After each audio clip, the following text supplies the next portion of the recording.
Hello, everyone, and welcome to another episode of the Play Action Podcast presented by Warrior Student Media. I'm Brandon Smith, joined today by my great co-host, TJ Hawes. What a Super Bowl. That was it, huh? The season is over. It's draft time. Draft time, baby. Greatest season of football for sure. There was some ups and downs, but I'd say overall, really good game. Really good game, really good season, really good playoffs. And the Rams are the Super Bowl champions. I wouldn't say I'm too surprised. I'm not surprised. I thought that's how the game would go. I did say it would be close, but I really had a thought in my head that it was going to be kind of ugly. I mean, I projected a 12-point difference. I projected a 1-point difference, but I thought it was going to be like. You were actually pretty close to predicting the score. I actually was. You got closer than I thought, but I will say though, I kind of thought in the back of my head it was going to be closer to like last year's Super Bowl. Yeah. Because of the offensive line mismatch, and we'll get to that in a minute. But really good game. But we're going to start off with what happened pregame and the reports that came out about Aaron Donald. Oh, yeah, that's right, yeah. How Rodney Harrison reported on the NBC pregame show. I was watching it when it happened, and I texted you. You weren't watching it, I'm guessing. And he said when they visited the Rams facility and they talked with Aaron Donald, he said, look, I'm satisfied with my career. I'm 8 years in. I've accomplished everything I could ever have wanted to accomplish. And this is all I really need. All I need is a Super Bowl ring, and I could feel really comfortable with my career and my legacy. I mean, to be fair, he is the best defensive player to ever play football. Probably. And I'm not going to say it's not close. It's very close. Because, there's a couple guys, Lawrence Taylor. It's mainly Lawrence Taylor, right? Lawrence Taylor, Dick Butkus, Reggie White are the names that are up there. Even then, I think he had surpassed everyone at least but Lawrence Taylor. But now he's ahead of Lawrence Taylor. Yeah, and his, I don't know how his stats all the time compare to Reggie White. To be fair, Reggie White had a way longer career. Exactly. With Donald only having 8 years, seven-time All-Pro. The only time he didn't get it was his rookie year, which is I think he made second team All-Pro even. He probably made it. He probably did. Eight-time Pro Bowler. He's ridiculous. Pro Bowls I don't count for anything, but the fact that he at least made one every year is still highly impressive. I count Pro Bowls a little bit. Not when fans vote. Fans are stupid. Fans voted Marquise Pouncier as the starting AFC center in 2020. Yeah. The worst season of his career. I don't count Pro Bowls anymore. But again, either way, I think Aaron Donald's legacy is cemented. Greatest defensive tackle ever. I can say that. Yeah, for sure. greatest D lineman ever. Interior D lineman. I can say that easily. But I think as you look forward, and we'll talk a little more about this after we kind of recap the game. That could change a lot of things. Him leaving, and I'll be interested to see how that turns out. But then we'll start with the game. Warm Super Bowl this year. Very warm game, outdoors. So kind of different for a Super Bowl. It's usually indoors, but the past couple years have been outdoors. Outdoor in LA. It was great. It was just a great game. It was a good vibe. It just felt like. I won't lie. It didn't feel like the Super Bowl. It didn't, though. But it felt just like a nice, calming game. Yeah. There was never any high intensity moments. I feel like other than the very end of the game, that last Bengals drive. And it was really fun. But in the first half, or in the first quarter, the Rams took the lead early with Odell Beckham. And OBJ, God, that honestly made me tear up just a little bit. Seeing him catch a touchdown was pretty cool. In the Super Bowl, man, he deserved that. And you need to give me. Never mind, not yet. We'll get in the second quarter in a minute. But all right. The Rams jumped out early, and then Bengals. They had their first touchdown was pretty sick. And that was Joe Mixon throwing touchdown. Yeah, the Joe Mixon touchdown. To T. Higgins. The Cincinnati. I don't know what they call it. I don't know if we call it the Chili Special or the Cincinnati Special. I like the chili I like the special. chili special I for like Skyline Chili. I like the chili special. It was just a fun play. He was the Yeah. first running back to throw a touchdown in the Super Bowl since like 1980 or something like that. It was That a like, really cool. cool That's play. cool. But unfortunately though, the second quarter was highlighted by Odell. We don't gotta talk about that, man. Oh, you think I'm happy about it? No, I never said that. I just don't want to talk about it. Of course I am upset. It hurts. Because my prediction was going to be right, and you know it. That's why you're upset. No, that's not why. Oh, you're upset because your prediction's wrong, not because a fan favorite wide receiver got injured and is. But you know I was going to be right. I was going to be right. Oh, dude, I don't care. That sucks, though. No, dude. So that's going to be interesting to see what happens now with Odell in this offseason. He'll come back. He even said he's willing to take a pay cut to stay with the Rams, even before but the injury. He won't have to take much of a pay cut, I don't think, because I don't know if teams are going to be willing to pay him a big contract after tearing the same ACL within a span of 16 months. He'll bounce back. It's Odell. Do you know Odell? Not personally. I do. Personally? Yeah. Good guy. What a guy. Couple torn ACLs. Couple 20s. Ain't gonna do nothing to him. All-time good guy. All-time top 10 good guy. But none. Let's talk about the turn of the half. You know that first minute for the Bengals in the third quarter. I don't know. No. We can't just skip over the greatness that happened at halftime. Oh, I thought we were gonna get into that later. I thought we were gonna. No, I thought we were okay. That was pure. Sorry. That is great halftime show. That is pure hip hop rap. It's not. That is real hip hop and rap music. Dude, 50 Cent was upside down. 50 Cent was upside down. How long are we thinking he's upside down for?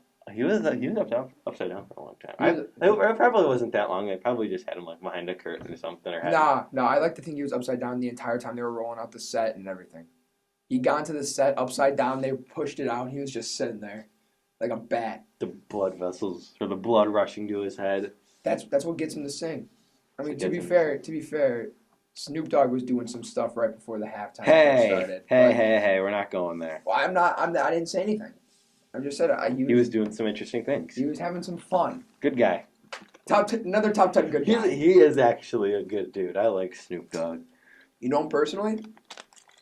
Of course. I like that. Top 10 good guy. Top 10 good guy. That's what I like to hear. No, but in all reality, the halftime show it was nice though to have.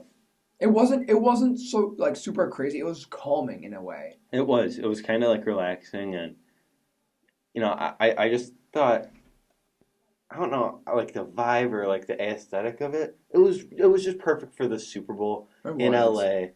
You have the LA rappers. I just completely forgot we skipped out on something.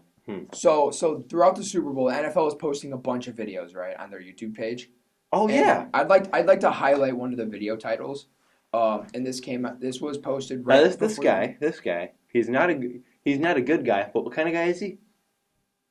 You say it. It's the guy from Fortnite. He's the guy from Fortnite. The Rock. Title says guy from Fortnite with most electrifying introduction in Super Bowl history. That is a top 10 Fortnite guy if I've ever met one. The funny face he made in the beginning. Top 10 Fortnite. The way he said Los Angeles in the beginning just got me crackling, honestly. Man, it was such a fun Fun day. It was the pregame. I don't watch a lot of Super Bowl pregames. I don't either. But I enjoy the NBC crew a lot. I don't. I think that. Oh wait, are we just talking about pregame stuff? Pregame stuff. Yes, all are great. They had. Yes. Drew Brees. I love Drew Brees. I love Tony Dungy too. I do too. Tony Dungy's really awesome. I like that whole crew, but we all got to agree that Chris Collinsworth kind of brings him down a couple notches. I like Chris. I don't know. That game he was good. He did not say, "Now here's a guy one time." No way. He didn't, because Was there prop bets for that? Yeah, it was over under 5.5. Hammer the. Don't bet. No, don't bet. But I really. The only thing I'm disappointed about in the halftime show. There's two things. One, why didn't Tupac show up? Yeah, they had him show up at a big concert like 8 or 10 years ago as a hologram. Uh-huh. Didn't do it now. The other thing, on a more serious note, that it would have been awesome. You kind of can't talk about LA rap without this guy, Nipsey Hussle. Dude, if Nipsey Hussle would have been on this halftime show, I feel like that would have been awesome. That would have just hit it. I would have put it over the top. Perfect here. Hey, LA icon. The LA had West Coast rap over East Coast rap all day. I can respect that. There's just no debate for it. But top 5 halftime show of all time. I would have to agree. It was just good.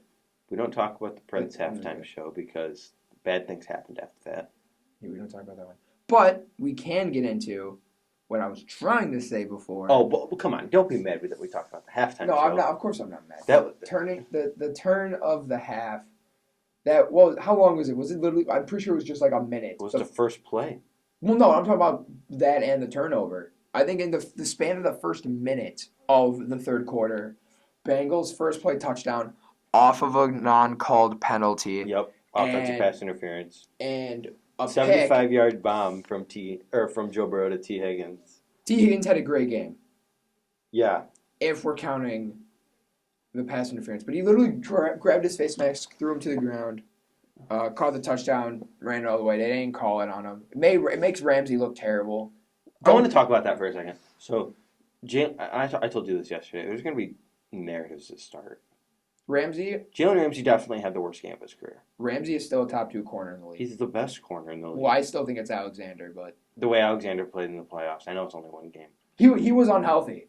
He wasn't healthy. I don't know. The entire season. Him coming back after being out all year, I don't expect much out of him. I can't even lie. But again, if I think he's the best corner, he should be able to perform well. So I get it. Jalen Ramsey, the stats look bad. It was definitely some big plays hit on him. To be fair, he did have one of the biggest plays of the game, though. That forced incompletion on the goal line. You know what else? We'll get to in the fourth quarter, I guess.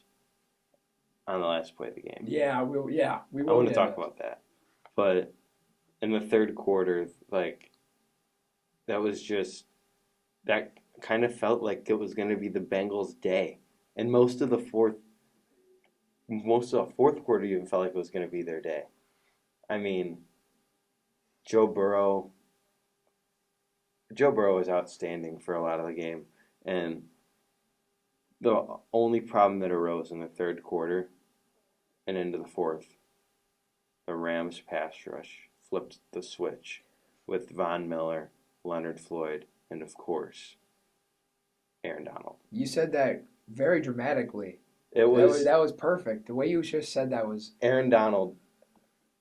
In my opinion, I say it like that because I was contemplating what I was going to say and how I was going to introduce Aaron Donald. I think my take on Von Miller was pretty good.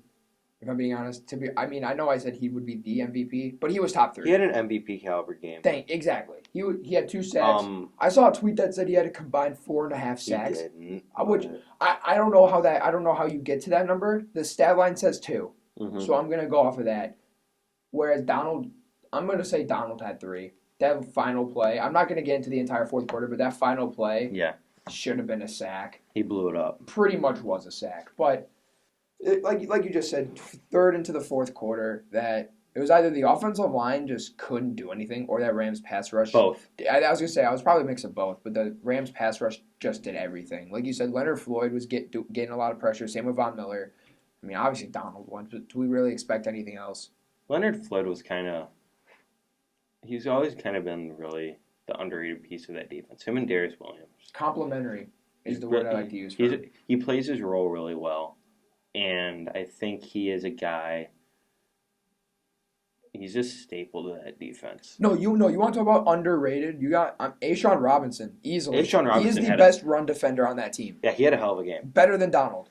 For this year, he was creating pressure, stopping the run like crazy. The dudes, that whole defensive line, they're all. You bring up Donald, and this just made me think of something. Last year he was Defensive Player of the Year. Most people think T.J. Watt should have won it. I mean, yeah. I don't know. I think I was probably leaning towards Donald that year, but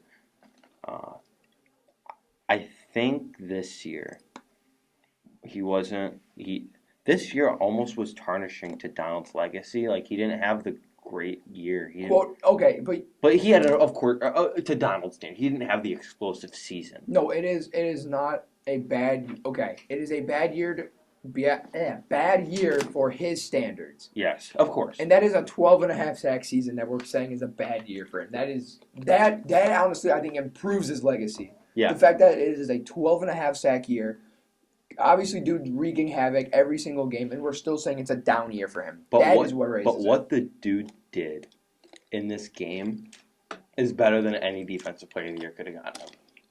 I'd agree. Those last 2 plays alone of the game got the Rams a win. I remember watching the end of the game. Joe Burrow and the offense come out on the field, and I hear Al Michaels and Chris Collinsworth say, "Aaron Donald's the first one on the field. He's popping up the crowd." I knew the game was over. The game was over. I just knew. Dude, it's Aaron Donald. Eric Weddle even said he had been telling. Shout out to that dude. Eric Weddle for the past. He said in his post-game interview that for the past week before the Super Bowl, he was telling everybody that Donald was going to finish off the game.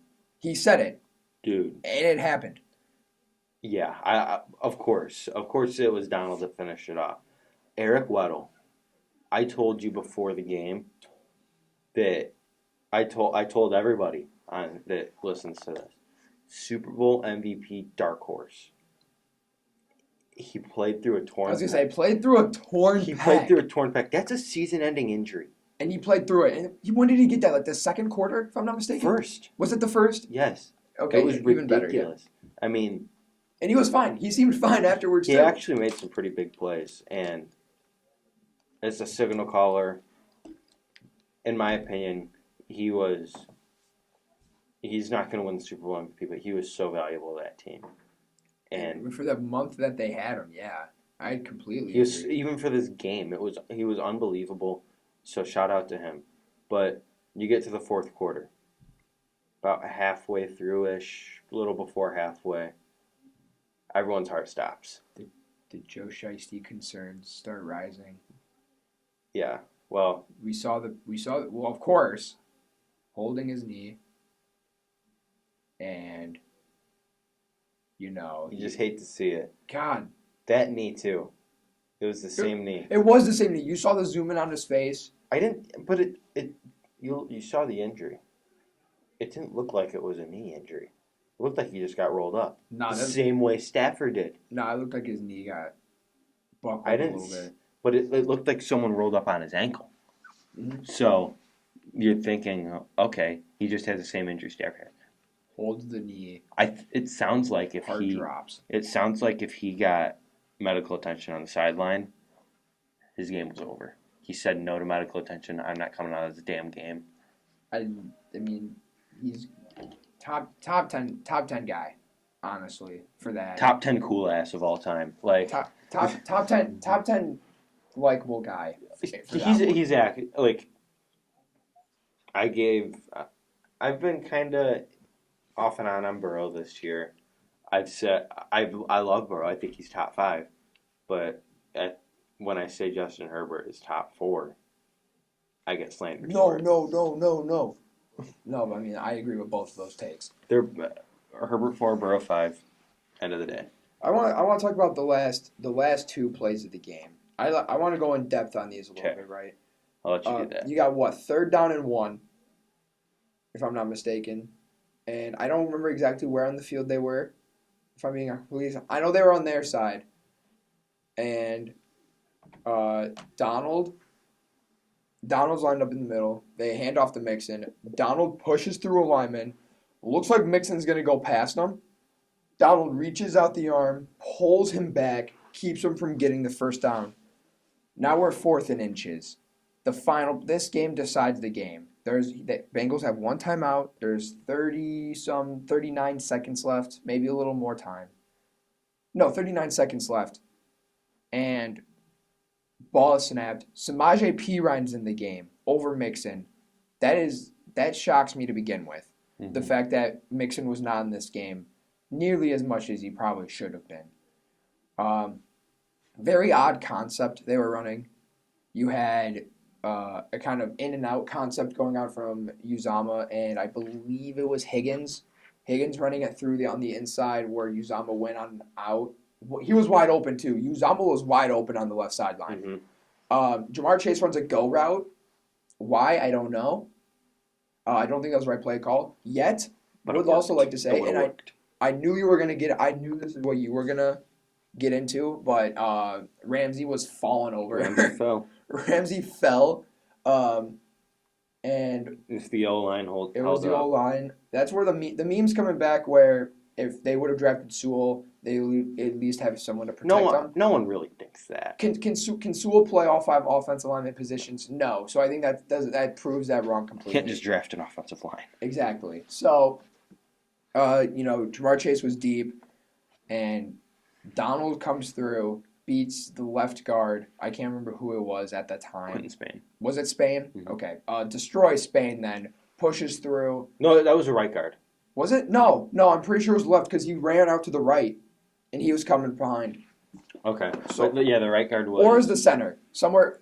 The center was Trey Hopkins. The right guard was Hakeem Adeniji. Yes, so it was the right guard, and then the right tackle was Isaiah Prince. Yeah. I can't believe I know all those. The fact that you knew that on is very impressive because that offensive line rotates every game pretty much. So, goes through Quentin Spain, chases Burrow down. Burrow kind of breaks a sack, scramble, keeps going. Aaron Donald right behind him. Donald hits him. Ball is thrown towards Samaje Perine. And he didn't even make an effort to go for it. If you look, Perine didn't make an effort. Put Mixon out there. Mixon's catching that probably, if I'm being honest. Or at least trying to. Should have been a third sack. His knee was barely off the ground. Should have been a third sack. I'm counting it as a sack. Stat line won't, which I understand why. Donald gets up, helmet off, pointing at his ring finger. Got the ring, baby. That is one of the... Donald's making me feel like he's a top 10 guy. If I'm being honest. Top 10 guy? He's a top 10 football guy. Oh, he's a top 1 football. No. I can't say he's a top 1 football He's my top 10 football guy all time. He's top 2 football guy right now. Easily. Behind only the man, the myth. Nick Foles. No. I hate Nick Foles. Behind only the man, the myth, the legend. Dan Campbell. Well, yeah, okay, well. Dan Campbell's in a league of his own. But, obviously. So we're going to move on now. We got some time. And I'd like to talk about what's next. We got to do a heated debate. I almost want to do this, and I haven't even told you about this. I want to go across the league and just talk about what's next for all the teams. We'll do that. I think it's kind of a good idea. Like we talk about a division per episode. We'll do that. Yeah, we'll start that next week. Yeah. How about that? But we will talk about right now. We'll be brief here. We'll go into more in depth. Yeah. In the coming weeks. Some guys they should sign, what they should do in the draft. Blah blah blah blah. Exactly. Rams. It's not often you see a team that wins the Super Bowl, and there's a lot of questions about the future. A lot. It's crazy because this is the exact opposite as the Bucs. Yeah. Donald, or let's not start with Donald. Whitworth, he's retiring. Which I mean, we all knew that though. Yeah. That's not like a shock. Weddle as well. Weddle's obviously gone. Both were crazy, in the moment. And then of course Donald. But we don't know about Donald. We don't know. My guess is he retires. I don't think he will. I think he's going to give it another year, if I'm being honest. But I could see why he would. I get it. Yeah. So I think he retires. And he avoided the question. He was asked in his post-game interview, and he avoided it, which I respect him for doing. And then there's another. And then in terms of leaving, stepping away, I just saw something on my phone. Is this about McVay again? And it came from Ian Rappaport, and the tweet says, "Rams coach Sean McVay enjoying the moment, not focused on coaching future. We'll see." I don't see how he could leave. I would totally understand it. Here's why. So Tony Romo makes as much money as Bill Belichick. Tony Romo does a lot less work. You know? Mm-hmm. Sean McVay is getting married. Probably wants to start a family. I would think he would like to be home more, spend more time with his family, spend more time with his kids, spend more time with his wife. And I'd understand that. That's If why if I was McVay personally, I would leave. I totally would leave.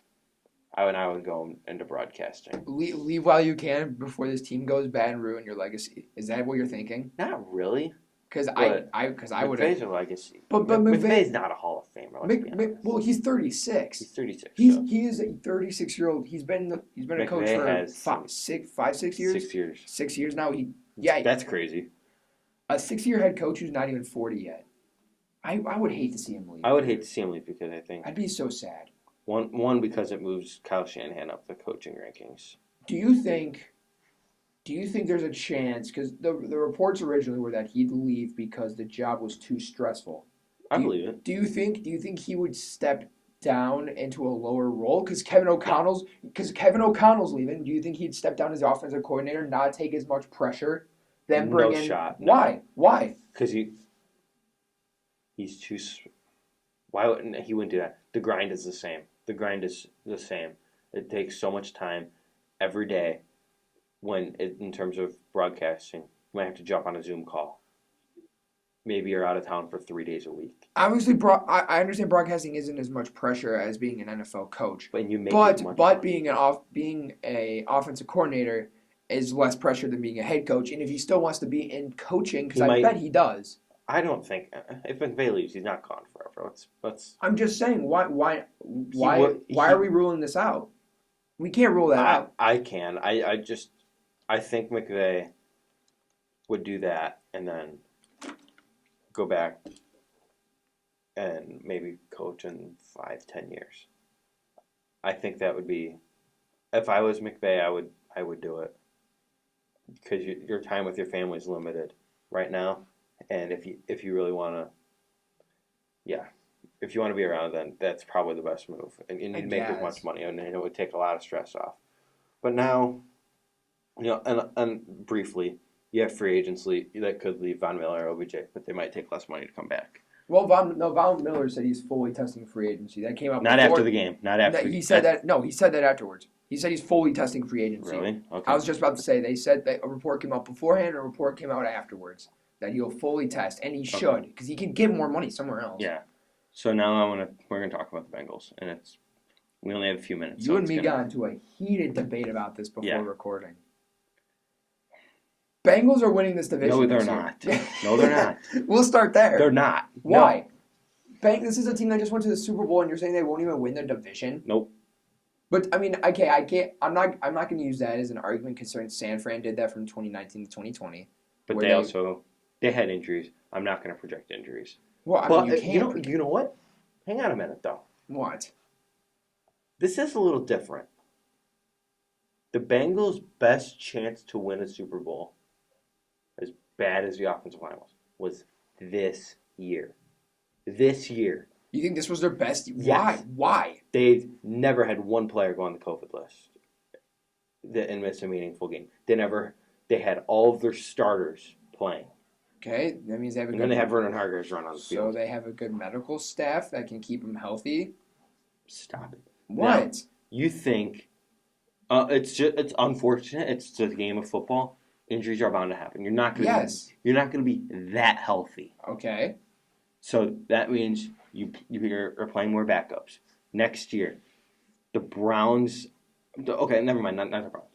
The Steelers are probably going to have a rookie quarterback. That's my guess. So I'm not going to say this. The Steelers will not win the division next year. It's just how it is. I'm not even going to say anything. I don't know who our quarterback is. Yeah, that's the problem. The Steelers have a lot of holes. I'm not going to say it's a problem. I'm going to say that's just why I can't. You can't project them yet. Unless if they get Russ or Watson, but they're not going to.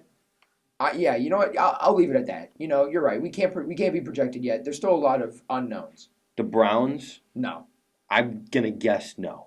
Because gonna guess? You're gonna say Pittsburgh clear cut no, but you're gonna say Cleveland I guess? Because Pittsburgh's better than Cleveland. Baker is bad. Baker had a bad year, yes. Baker is bad. Baker was mid when the team made the playoffs, got carried by the defense, and the defense got better. So what if Baker goes back to being average, Mid? just slightly below or slightly above Mid? average? They still don't make the playoffs. No. Cleveland 4th in the division.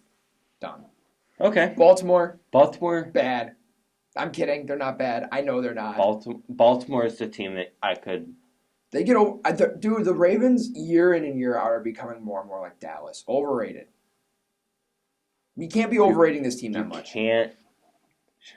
Maybe I'm underrating the team a lot. You are. But you are overrating the team by saying they're the clear cut winning the division, no doubt about it. After they just went 8-9, they were only 7-5 with Lamar. So don't even bring up that Lamar was out for 5 games. They were only 7-5. That's not that great of a record. So, and here's my opinion. I think Harbaugh is a slightly better coach than Tomlin. It's very close. Come on, dude. No. They're like 3rd, 4th, somewhere in there. They're like one spot separates them. Tomlin over. I think it's Tomlin. Tomlin took a team of Mason Rudolph to 8-8. Yeah, hang on. You can't speak on the subject. So that's fair because I'm probably biased. It's a lot of bias. But yeah, I can't speak on the Bengals then because it's my division and it's biased. There's a debate for it, but all right, no. But I just don't think the Bengals are going to be able to. And I am not. I don't really like the Ravens. I really don't. I like Lamar and I like Harbaugh, but I don't. You know what? Let me get into my argument. Bengals are. You better hurry up, bro. The Bengals are in a situation where they have few yet very noticeable weaknesses on this team. Offensive line, corner. Another corner because Awuzie and Mike Hilton are pretty good. They need one more corner, and they probably need maybe another linebacker and maybe a better pass rusher on the interior. You bring up linebacker. Interior. Yeah, you bring up linebacker. Shout out to Logan Wilson for how he played in the Super Bowl. Elite game. In my opinion, if the Bengals won, he was my Super Bowl MVP. But Bengals, 3rd most cap in the league as well, projected. Buy an offensive lineman. Go get Brandon Sheriff. Maybe Easy. try and get Taron Armstead. Well, yeah, exactly. And then you got draft. And then you got the draft. You can Darian Kennard, Zion Johnson. Exactly. You could get a good guy at pick 31. Bengals will be fine. The Bengals could win the division, but they're personally just not my pick. But then Pittsburgh winning the division, calling it out. Shut up. Thank you guys for listening, though. We'll be back for our next episode later in the week, and it will be a season recap and what to look for next season. So thank you guys so much for listening. For my co-host, TJ Haas, I'm Brandon Smith. Have a great day.